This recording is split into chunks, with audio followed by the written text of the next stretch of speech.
Welcome. I'm going to talk a little bit about my ancestry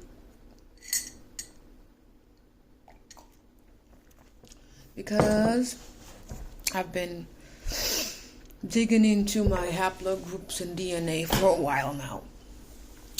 And all the things I found out are extremely amazing and stunning, mind-blowing, and out of this world. A particular haplogroup that has been allotted to me is, let me fix my dookie, is the haplogroup E1b. Yes, you heard it correctly. From my direct Y DNA, paternal, all my forefathers implanted and instilled in me this E1b, ancient Makurian Empire, Ethiopian, African, original, ancient DNA. And it's not just the E1b because I have all of them. Some of you already might know, but I have an ancestry and a bloodline that spans about exactly 10 different ethnicities. Most of them, alas, have been at war with each other in the last couple of decades. Yes, I can say decades because I'll be turning 46 this year. In 4 months and 15 days, I'll be 46 years old. I was born in 1978 in Rotterdam, the Netherlands. That's in Europe, for people who don't know. And I've always been interested in the world's history. I was already addicted to watching National Geographic and Discovery Channel at the young age of 3. That's how I learned how to speak English.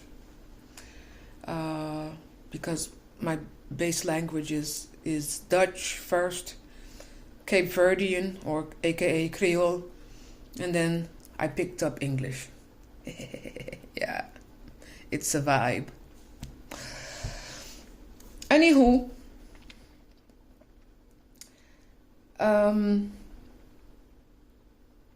my bloodlines have been all over the world, from South America to Solomon's Islands, everything in between and beneath.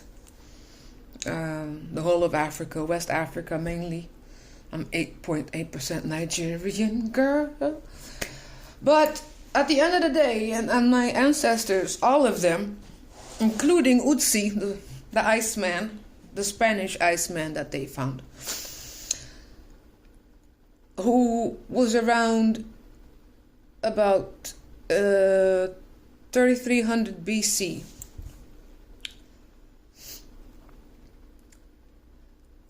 When I looked up my results, and I'm still looking up my results, and sometimes I have to go back, sometimes I just can't believe it's true, but it is true.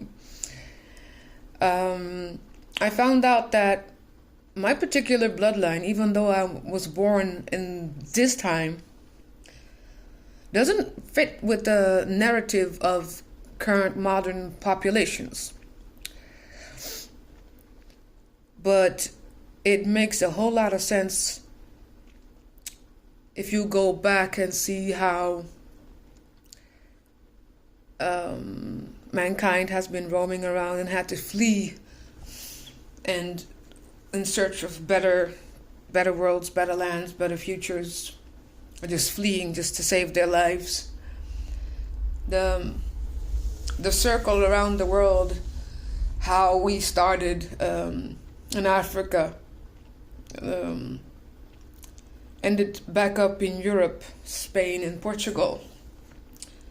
Were forced to change religion or have the penalty of being burnt at the stake on a Sunday.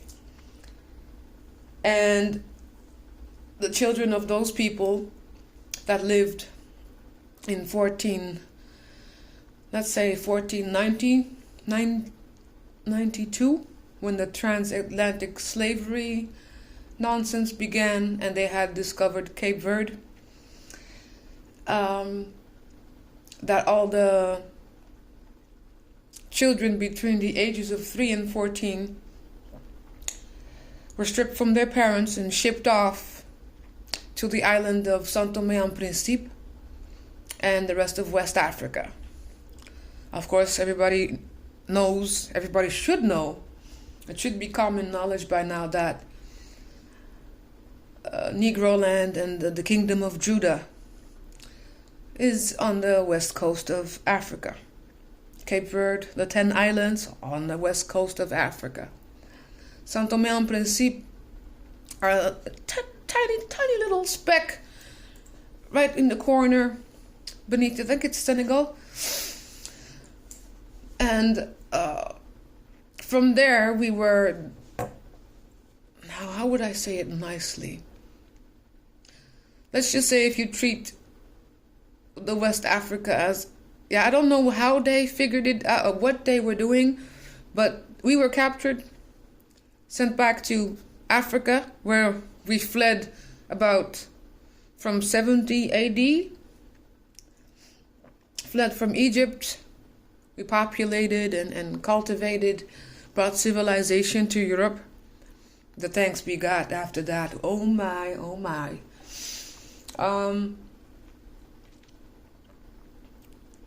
So at the end of the day, I turned out to be a full-blooded Cape Verdean, but I still have all of my original genetic traits from everywhere.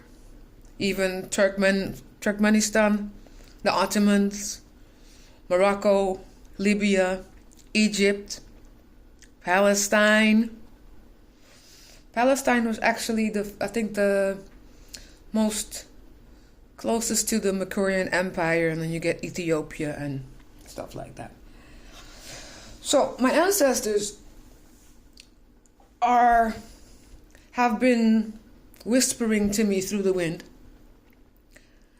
to make a statement about how come when I look at my PCA plots, and the PCA plot is a mapping of your specific DNA matched with all the other samples of civilizations and nations and populations. And it doesn't matter which one I look at, I'm always dab in the middle. And that makes it very, how shall I say, extraordinary, because at the end of the day, my bloodline is in the middle of all of human civilization. And I don't have a seat at the table. I don't have a kingdom to go back to. They probably stripped my family back in those days of all the royal titles that they held, their houses, their wealth, and their knowledge of culture, their awareness of their religion, their language even. Maybe it was English, because I picked it up so fast. It was amazing. But I'm like, where is my seat at the table? Why am I looking at my ancestry and there's not a single royal house I do not belong to or carry percentages of them? That could only be possible if I was at the beginning of time and my DNA was spread out. I would have to be literally had to be Eve to be able to pull this trick. But then I realized that my DNA has about 45% of several different Eve genes. That's the LO type.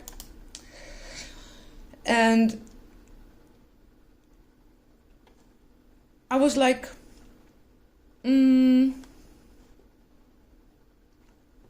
all of my mothers, foremothers, maybe stemming back to Eve herself, they're all still with me. And I find my life more than a little amazing. It was tough, it was hard, but I survived because that's all I know how to do. I keep on, I don't give up. And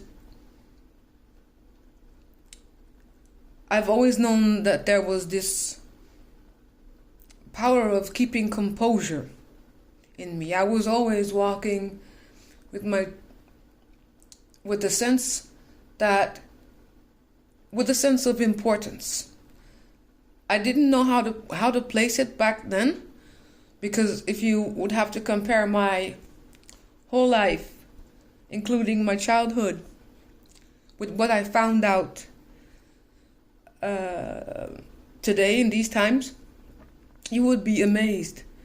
Because when it comes to feeling important in the world, or having a little bit of respect for self, because the black woman hasn't been the most loved, although we gave you everything, including your children and the knowledge, the wisdom.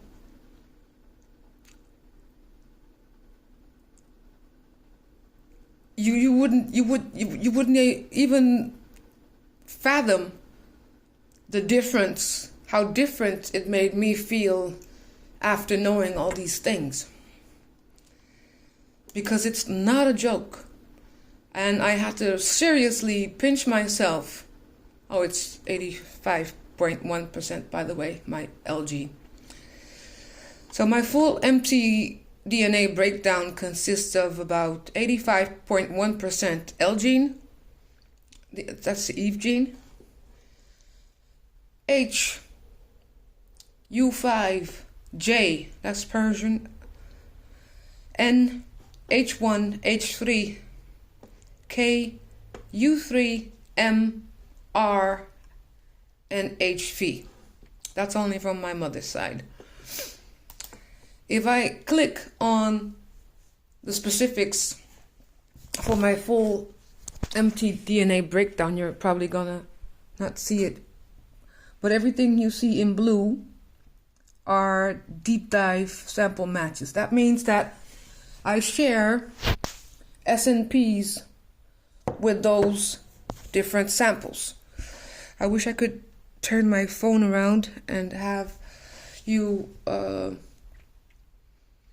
look at the list, but there's a website, because I'm still also I have a website on Blogger Pages where I post my track record of wealth when it comes to my haplogroups and my DNA breakdown. What I found amazing, and I'm still finding it amazing, that if I look at the timestamps, like 1200 BC, that's the deep dive Shumlaka, Cameroon. Blue means it's my deep dive match, so that's actual ancestry. It's total shared SNPs of 196, but that's 1200 BC, before Christ. Then if I go down, I come across a deep dive medieval coastal Kenya, Mtwapa. That's 1600 AD. So that's about 400 years ago. Because we're living in the AD times now. And I have total shared SNPs worth 109. I have much more than that, and this is just from one sample, because according to my ancestor DNA, I could sample myself with almost every specimen that they have in their catalog. I'll just use the word catalog. And I can find pieces of me, or pieces of them, in my bloodline. And I'm gonna try and show you guys. I don't know if you can see it. If I do this, maybe. Oh, turn it upside down. You know what? I'll make a print screen, or I'll attach my Blogger page so you can scroll onto that website and check it out for yourself. But the main thing that I'm starting to feel like I'm literally in the middle of civilization when it comes to different nationalities and peoples. That I've been on this earth for God knows how long, my spirit. I have memories of times when I wasn't born. Like, I have memories from Egypt. I have memories living in Turkey. I have memories living in Greece, in Portugal, and in Spain. I have memories of living in England and Scotland and Ireland. I have so many memories that it's amazing. Well, I'm back. I had to take a little break. I hope you didn't notice. Anyway, I don't quite remember what I was saying, but it's amazing.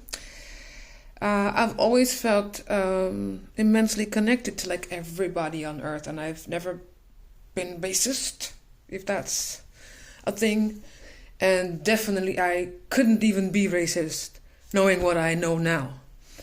Knowing that my home is everywhere I put my feet on the ground.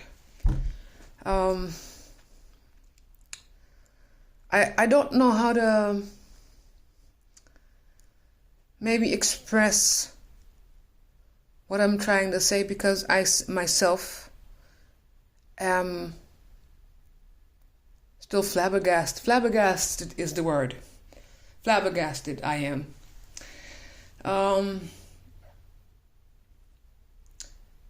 But there's no beginning and there's no ending to me when it comes to my haplogroups. And I feel like I've been around forever and ever, for ages and eons. I have these deep memories of witnessing the world being shaped, formed, making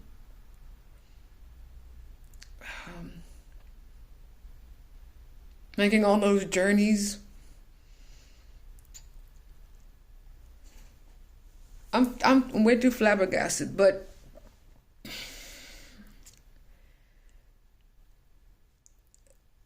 the other half of the story is the fact that I was born into a family that turned out, and that took me about, let's say, 45 years to discover that, no, maybe sooner. Because I found out when I was 11 that my father, that I thought at that time was my biological father, was not my biological father. 33 years later,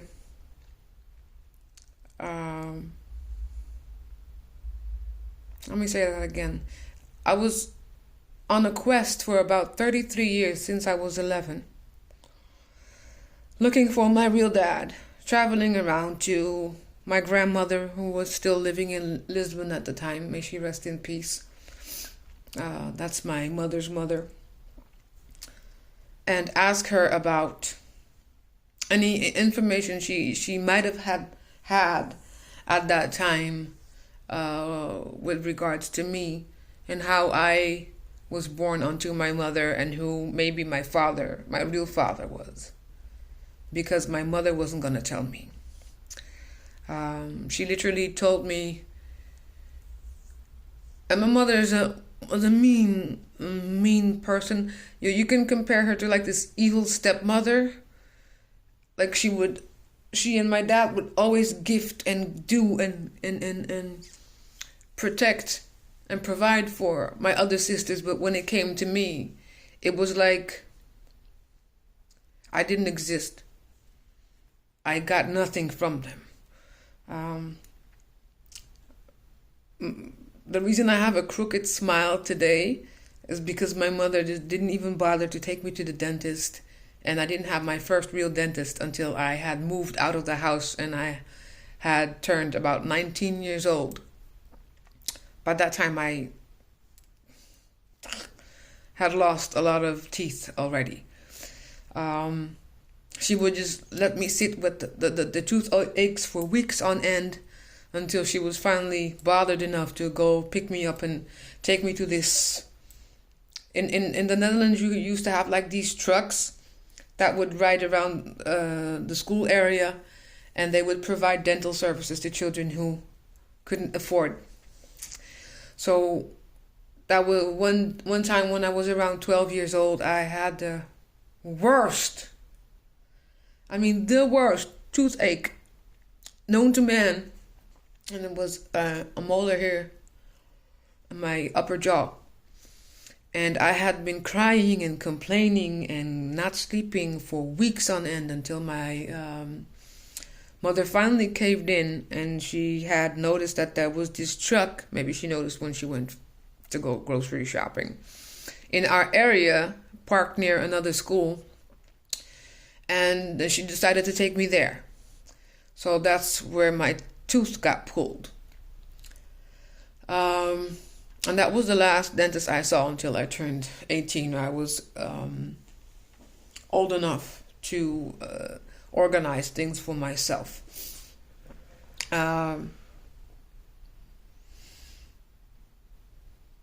So I was always treated like the lesser.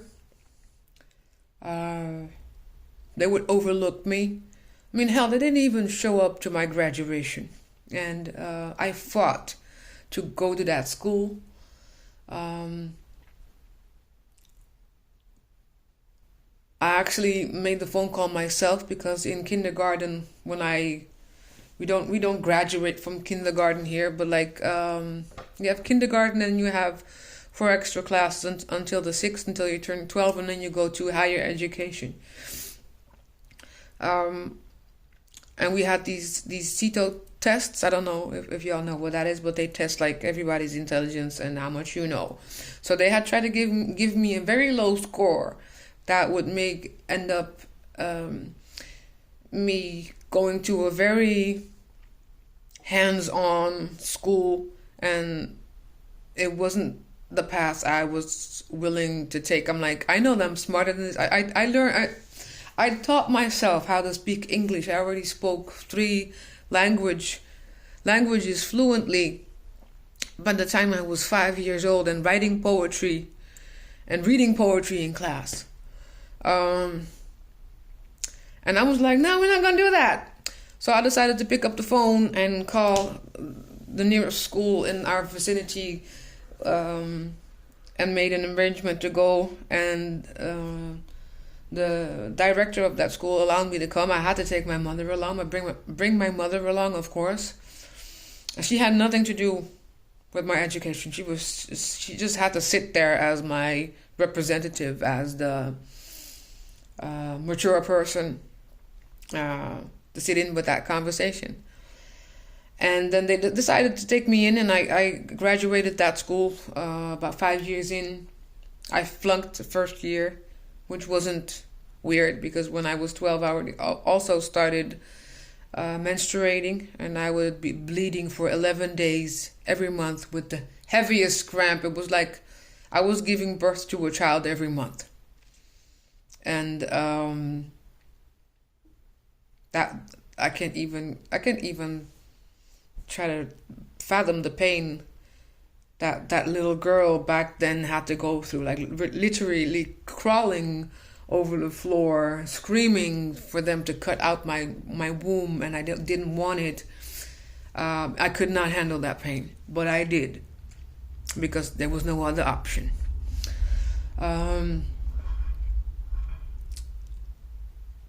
So I had a immense tough life And I might divulge about all the other stuff that happened to me later on, but just to make the comparison between my bloodline, how rich, wondrous that is, how much knowledge is in those numbers and in those haplogroups, and the fabric of history of time, that it's like I can literally still envision me walking all over the earth and have the feeling that everywhere I go was home to me.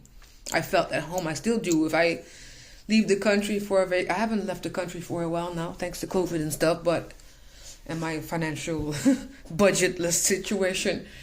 I used to travel around a lot, and it didn't matter where I landed or ended up. I always felt at home, and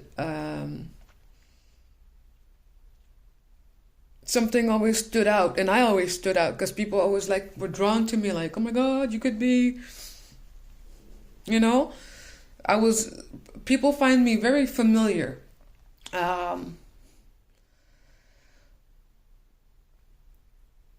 So I've traveled around a lot, and everywhere I went felt like home to me, and still does. And probably because of my ancestry, that the whole of my bloodlines, my mothers and fathers in the past, were literally everywhere.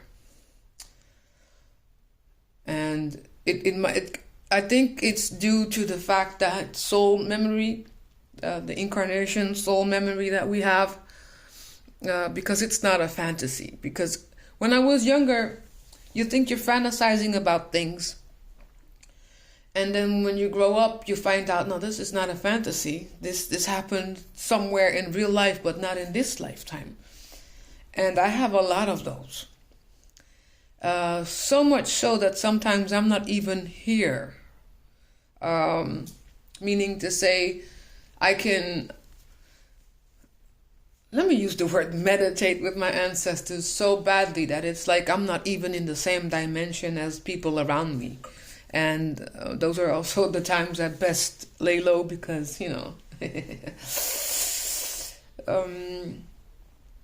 catch a crazy black woman on the street and you'll end up in a psychic ward, which also happened to me in 2015. A lot's happened. And I'm still I'm in the middle of trying to figure out, okay, so who exactly were my parents? Was I orphaned? Was I stolen from my mother? Because the whole story that my parents and stepfathers and aunts and sisters and everybody around gave me, it just doesn't add up. It didn't add up. So the only thing I could come to is I either was an orphan, and I wasn't an orphan. I'll be an orphan now because I found out not so long ago that I had biological parents, but even my mother wasn't my mom. So my biological mother seemed to have passed away back in 2013, and I didn't figure this out. This information didn't reach me until last year, the end of last year. So I can't even ask her anymore. But if all facts are correct, she must have had me when she was 14 years old. And later she married that same man who 6 years before that had a child with my stepmom. I'm calling her my stepmom now, so it's the weirdest. It started giving this feeling of like the firstborn was sacrificed or done away with or given away due to that pending marriage. But then they made another 8 kids after me, and my so-called biological father had another 6 wives, now girlfriends, whom he made children with, and that's including my eldest sister with my current stepmother, the woman I was raised up with. The more I find out, the more I started being able to explain to myself why my mom at the time was always acting so shady, and like I owed her something, you know? I've never seen my original birth certificate. I only have the registration from the county of Rotterdam, the city of Rotterdam, with my social security number. And when I first asked for a copy and received it by mail, I then found out that Nilza Gomez wasn't my natural born name. I was born Nilza Encarnação Andrade. My name sounds Portuguese Spanish because Iberia. Nilza means gift from God. Encarnação means to be born again, and Andrade from the long road of women. If I look at my DNA now, that is indeed from a very long line and road of women. If I have about like a gazillion different L genes in my blood line, and that this is just one little part of it, because there's way more than I had anticipated.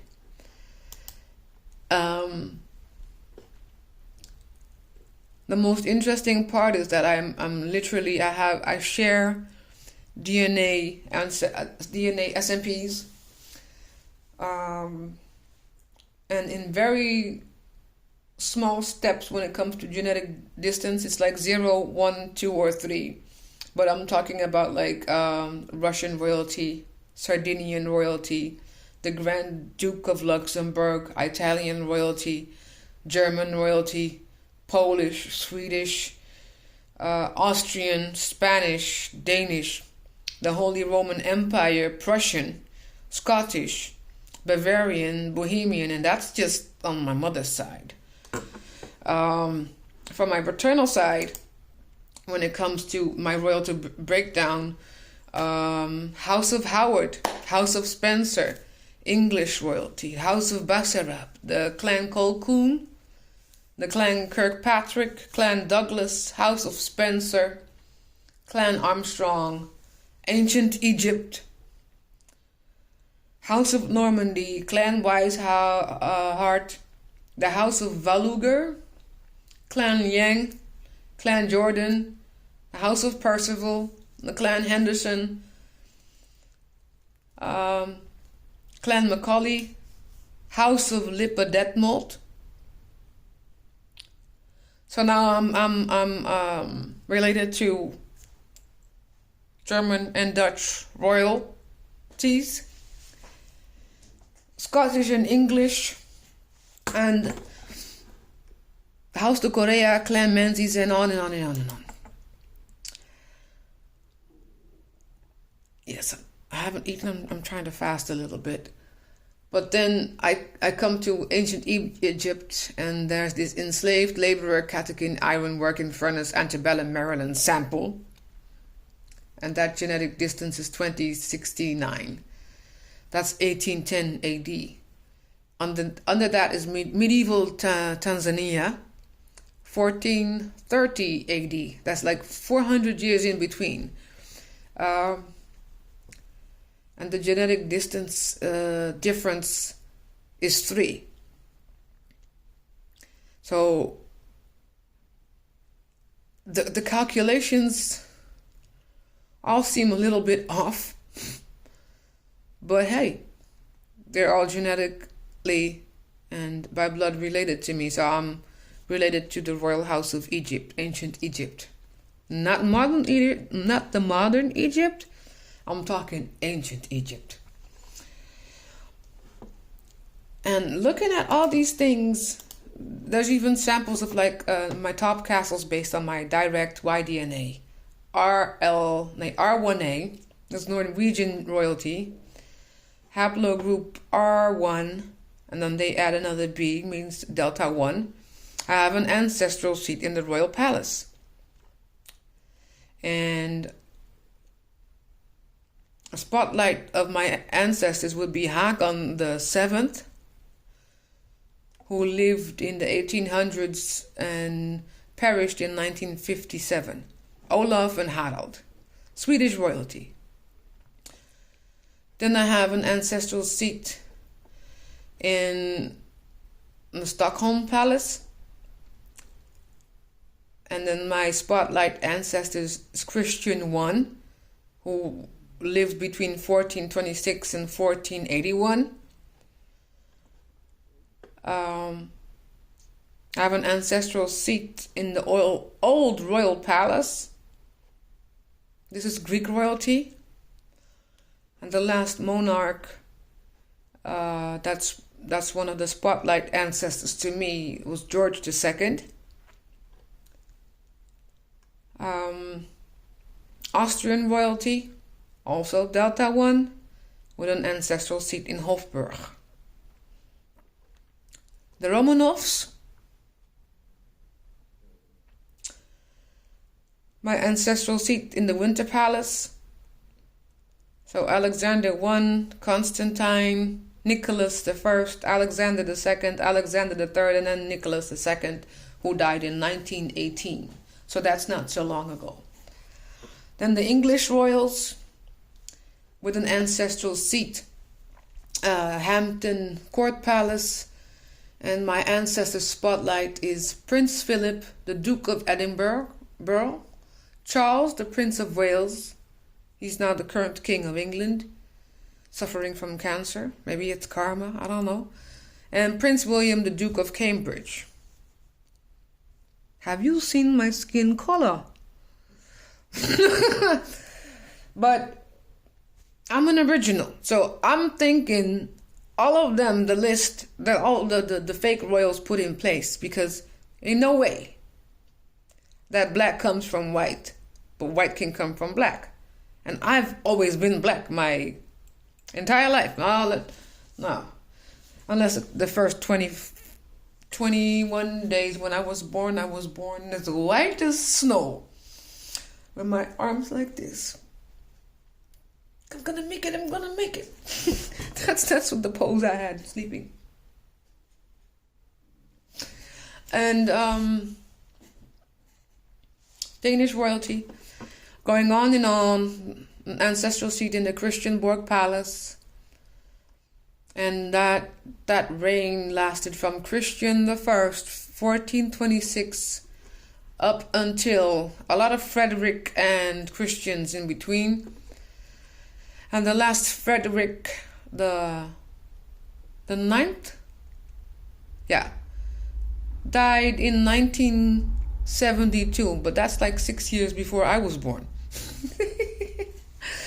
So that's kind of close, cutting it close. And then here is my deep dive match, Utsi.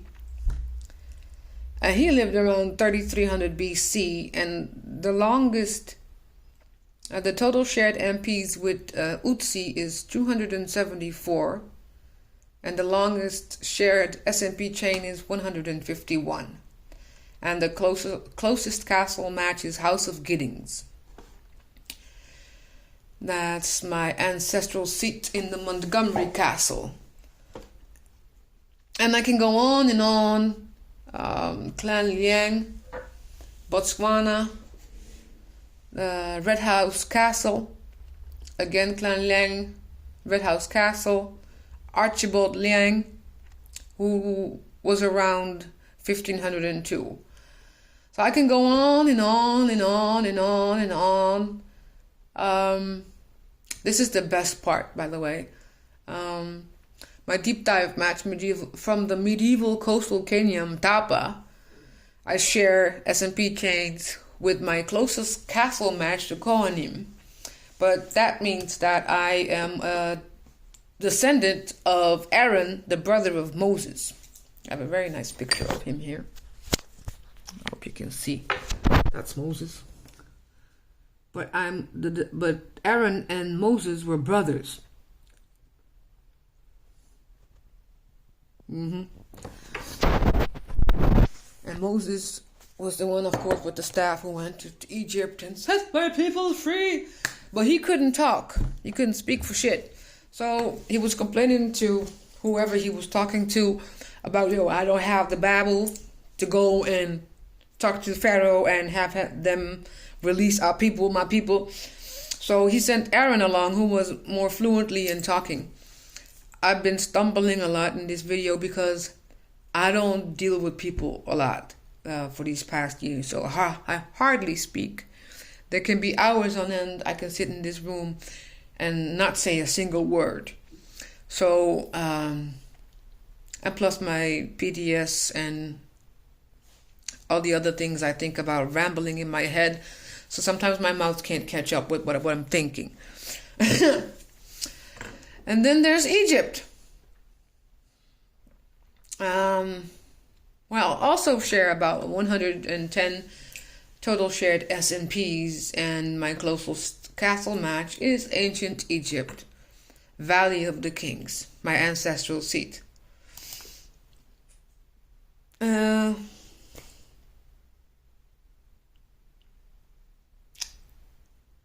It's I feel like crying now. I don't know why.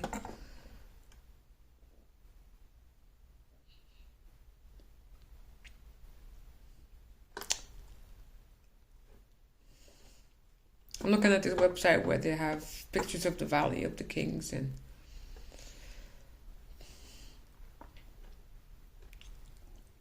it hurts on a very different level now. And especially when it comes to the notion and the knowledge that current modern Egyptians are desecrating the graves of my ancestors, putting them on display. They have been sold piece by piece, placed in museums, and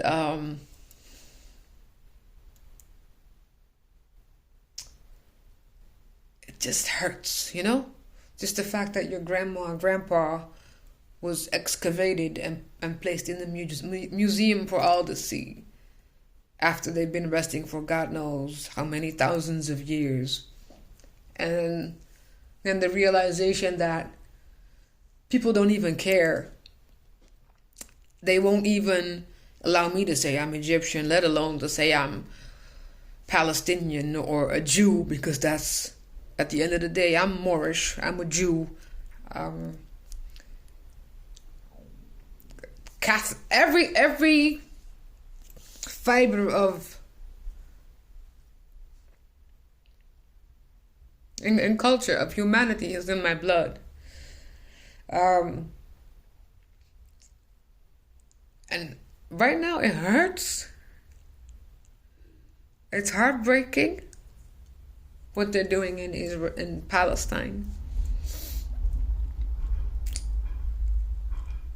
Because those are also my people. The Arabs are my people. The Ethiopians are my people. The people in Yemen are my people. The Lemba tribe is my people. The Biaka Pygmies were my people. The San people are my people.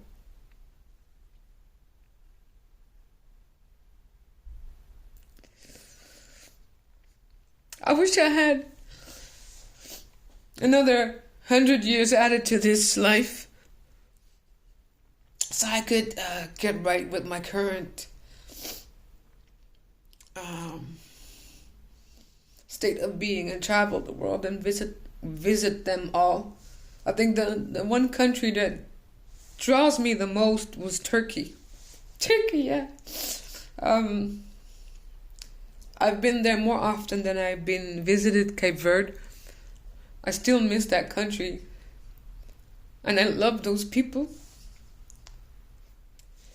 There are so many things you find out, and I can't lie because it's in my DNA and blood does not lie, remember? But to have to face with the racism on one hand, the whitewashing of history, and people denying me my own identity. They changed my name. And it's okay, because I like Gomez, because Gomez is also a Portuguese Spanish name, and it stems from the old Gaelic language, and it means man. So if I place that after all my other names, it's Nilse, a gift from God, born again, from the long line of women, man. The best, you can't have better names than that.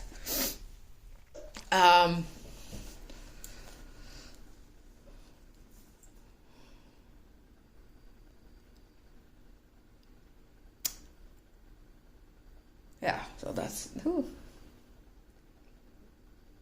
Anyway, so I'm at the center of civilization.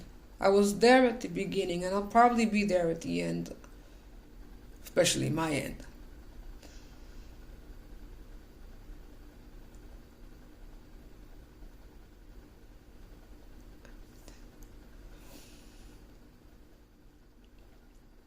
And everything that's going on in the world today, they really need someone, one person, one to bind them all.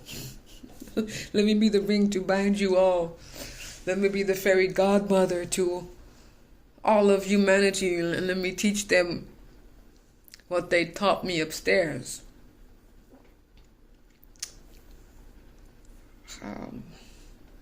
And I was born into this world. I was in shock. Like, this is not how I left it. We were much more advanced.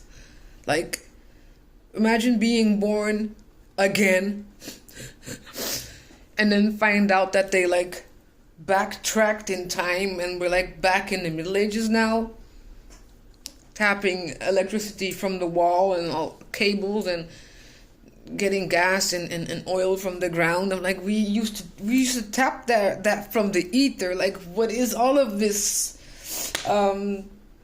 medieval mediocre stuff, you know? And my whole life I had this voice whispering like, this shit doesn't make sense. It used to be much easier, much faster. The world was much better.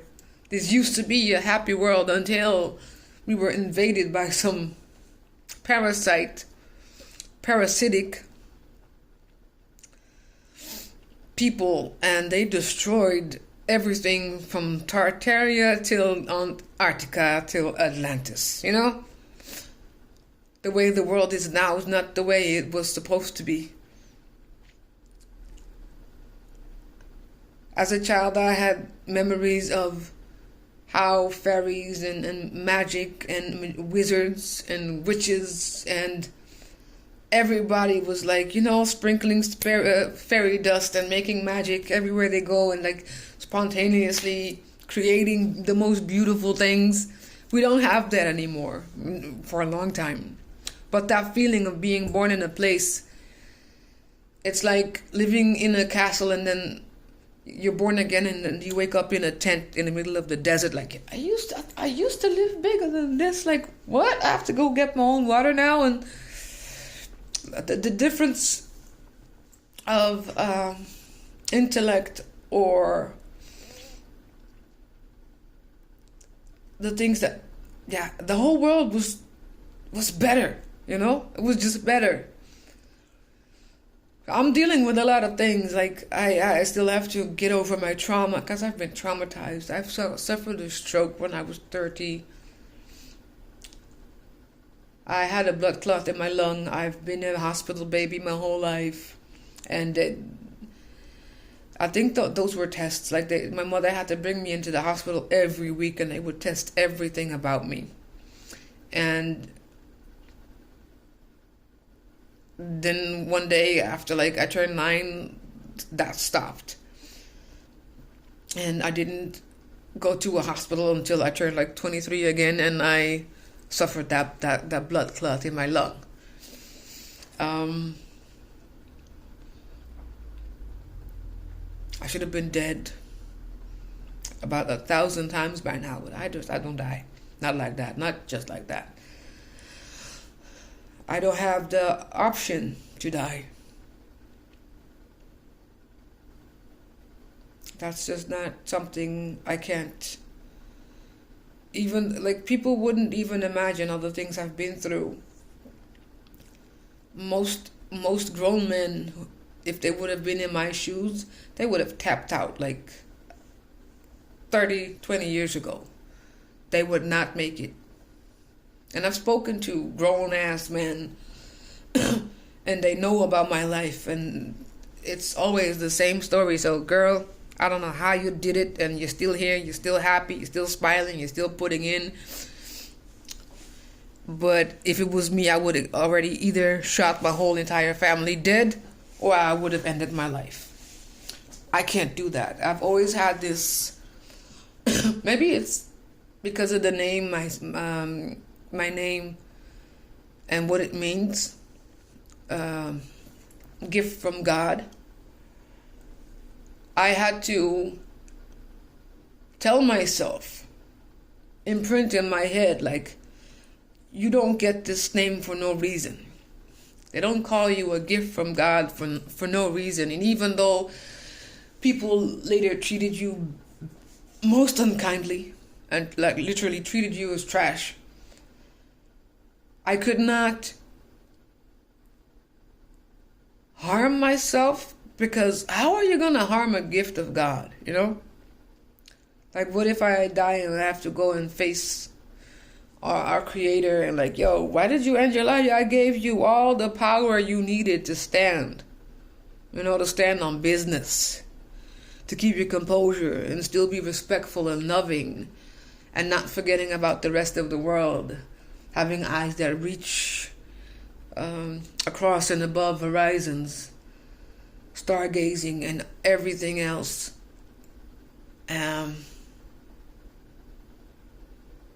My life is too precious.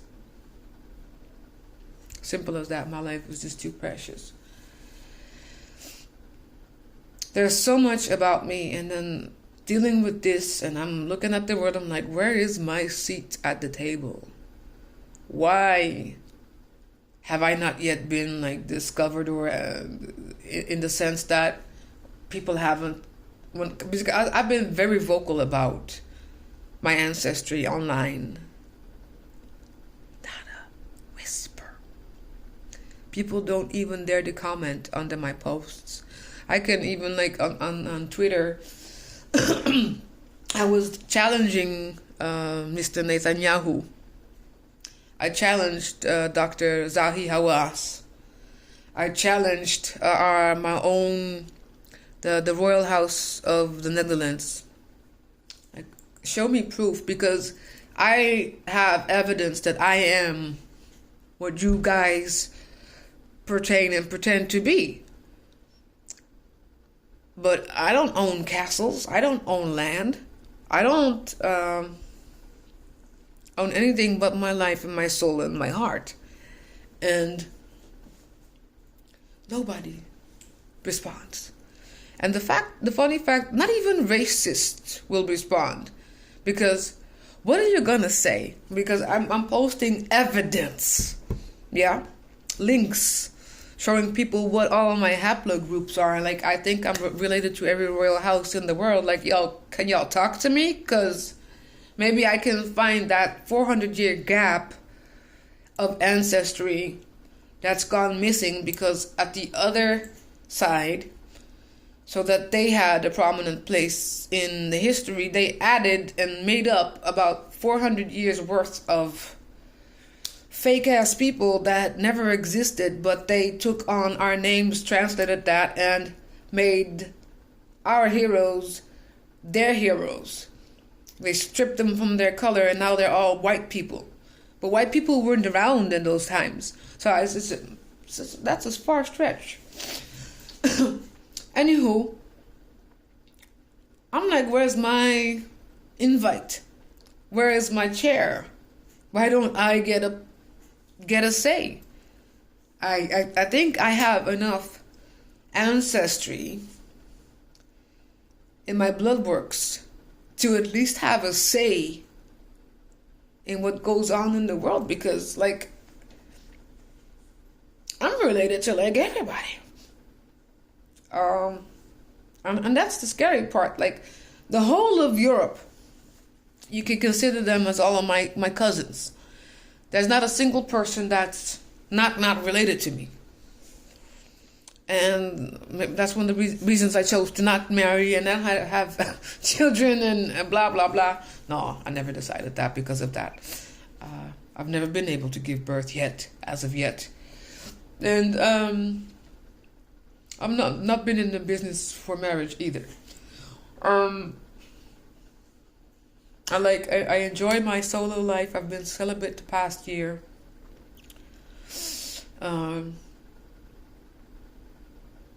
And I'm not trying to with nobody right now, because when you discover when I discovered the richness of my past and richness of who I am and what it means to be me and what it means to have to carry all of that wealth worth of different ancient bloodlines, I'm not just gonna go and share that with nobody. Plus, I'm the only one of my kind.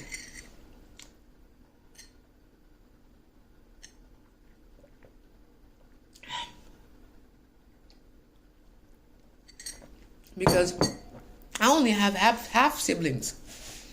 I don't have a single brother or sister that's I do actually. I have one sister.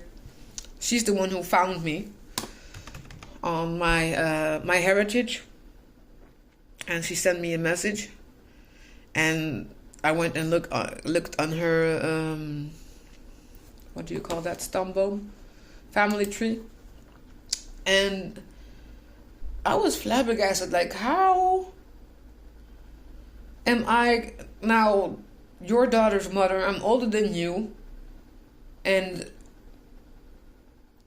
the father that's noted in her family tree, well, system says this is your dad. But all my life I've known that man as being the father to my eldest sister, who was born in 72. So now I'm like, how do you? I can't fathom it even, because I can't talk to those people and ask them any type of question, because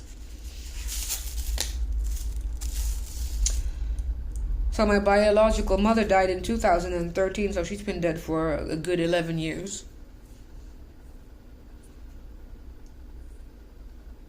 I can't, you know?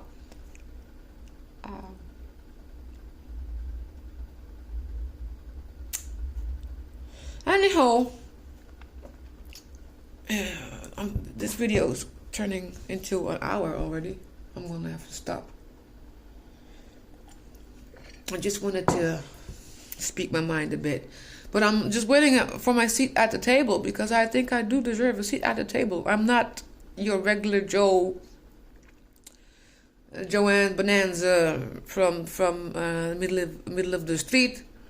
I carry weight, and I'm sure there's a legacy somewhere that had been stolen from my family, and I'm gonna fight until I get it back, because I'm not gonna go out without a fight. The world will know my name, and I hope the world will know my name before I perish, that I at least can die a happy woman, known that to know that in the knowledge that I was accepted, and that the world knows me and can remember me as family.